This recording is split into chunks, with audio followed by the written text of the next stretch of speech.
നല്ല രീതിയിൽ അത്ര നെഗറ്റീവ് ഒന്നുമില്ല, ഫാമിലിയൊക്കെ നല്ല രീതിയിൽ ഇഷ്ടപ്പെടും. സെക്കൻഡ് ഹാഫൊക്കെ ഫസ്റ്റ് ഹാഫ് കുഴപ്പമില്ല, സെക്കൻഡ് ഹാഫ് കൊള്ളാം. ലാസ്റ്റ് സിനിമ വരുന്നത് അപ്പം എല്ലാവർക്കും ഇഷ്ടം. പുലിമുരുകന് ശേഷം ഇത്രയും നല്ലതായിട്ട് മോൺസ്റ്ററിനെ വെച്ച് നോക്കുമ്പോൾ ഇത് ഗംഭീരമാണ്. തിയേറ്റർ എക്സ്പീരിയൻസ് ഉള്ളതുകൊണ്ട് തിയേറ്റർ എക്സ്പീരിയൻസിന് മസ്റ്റ് വാച്ചാൽ OTT ഒന്നും അത്ര വരാം. നമുക്ക് ലാസ്റ്റ് ക്ലൈമാക്സിൽ ഫൈറ്റ് ഉണ്ട്, അതിൽ നല്ല രീതിയിൽ കഷ്ടപ്പെട്ടിട്ടുണ്ട്. കൊള്ളാം, നല്ല പടം, അടിപൊളിയാണ്. ഇതിലൊന്നും പറയാം, നല്ല സിനിമയാണ്, കണ്ടിരിക്കുക, അതാണ് സിനിമ. ഇല്ല ബ്രോ, നല്ല പടം. മമ്മൂട്ടിയുടെ ഇത്ര നല്ല ബെസ്റ്റ് ഫൈറ്റ് സീക്വൻസ് വേറെ പടത്തിൽ ഇല്ലാന്ന് തോന്നുന്നു.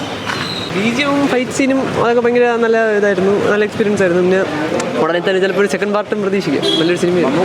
അത് 73 വയസ്സൊന്നും കണ്ടാൽ പറയില്ല, നല്ല പെർഫോമൻസ് ആയിരുന്നു. നല്ല രീതിയിൽ 23 വയസ്സ് എൻ്റെ അഴിഞ്ഞാത്തമാണോ കാണാൻ? അത് നമ്മൾ എക്സ്പീരിയൻസ്, തിയേറ്റർ എക്സ്പീരിയൻസ് തന്നെ ചെയ്യണം. ആ ബാക്ക്ഗ്രൗണ്ട് മ്യൂസിക്കും ഫൈറ്റും ഒക്കെ നമുക്ക് തിയേറ്റർ എക്സ്പീരിയൻസ് തന്നെ കണ്ടാലേ. മമ്മൂട്ടി പിന്നെ ഇത്ര പ്രായത്തിൽ ചെയ്തു എന്നുള്ളതല്ലാതെ വലിയ വെറൈറ്റി ആയിട്ടൊന്നുമില്ല. അത്ര ഒന്നും അതിലങ്ങനെ വലിയ സംഭവമായിട്ട് തോന്നിയിട്ടില്ല എനിക്ക്.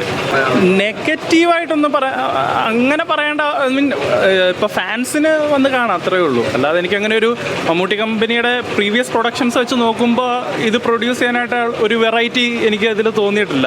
പുള്ളി അങ്ങനെയാണല്ലോ പറഞ്ഞിരുന്നത്, അപ്പോൾ അങ്ങനെ എനിക്ക് തോന്നിയില്ല ഈ സിനിമയിൽ. പക്ഷേ കുഴപ്പമില്ല, അങ്ങനെ നഷ്ടമായിട്ടൊന്നും തോന്നിയില്ല കണ്ടിട്ട്. നല്ല പടം, അടിപൊളി പടം കൊള്ളാം, 6 വർഷമുണ്ട്. ഡീസൻ്റ് ആയിട്ട് സ്റ്റണ്ട് പടം. എനിക്കും ഇഷ്ടപ്പെട്ടു, നല്ലതാണ്, അല്ല നല്ല ആക്ഷനൊക്കെയാണ്. പിന്നെ മമ്മൂട്ടിനെ ഭയങ്കര ഇഷ്ടമാണ്. എന്തൊക്കെ പിടിച്ചിട്ട് കുഴപ്പമില്ല, നല്ല പടം.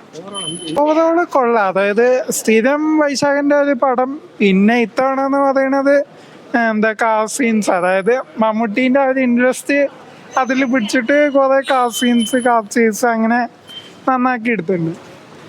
അത് പിന്നെ പറയാമല്ലോ, പൊടി 72 വയസ്സിൻ്റെ ആ ഒരു ഇത്, അത് ഒന്നും പറയല്ല, സെറ്റായിട്ടുണ്ട്. അതോടെ കുഴപ്പമില്ല, നല്ലൊരു പടം.